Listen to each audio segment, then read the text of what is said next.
আসসালামু আলাইকুম ওয়া রাহমাতুল্লাহ। ইন্নাল হামদুলিল্লাহ ওয়াসসালাতু ওয়াসসালামু আলা রাসূলিল্লাহ।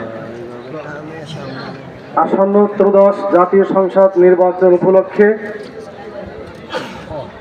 প্রচারণার আজকের সর্বশেষ দিনে গণমিছিলের উপস্থিত 11 দলীয় বিভিন্ন পর্যায়ের নেতৃবৃন্দ, উপস্থিত আমার প্রাণপ্রিয় ভাই বন্ধুগণ, ঢাকা 4 এলাকায় বসবাসরত সর্বস্তরের মা ও বোনেরা, আমার যুবক ভাই, বিশিষ্ট ব্যক্তিবর্গ, আজকের গণমিছিল এটা ঢাকা 4-এর বসবাসরত সর্বস্তরের মানুষের গণমিছিল।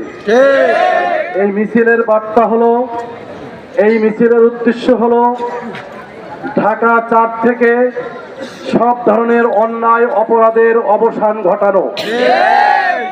আমরা এই মিছিল চালিয়ে যাব যতদিনই না ঢাকা 4 থেকে দুর্নীতি, সন্ত্রাস, চাঁদাবাজ, মাদক মুক্ত না হবে।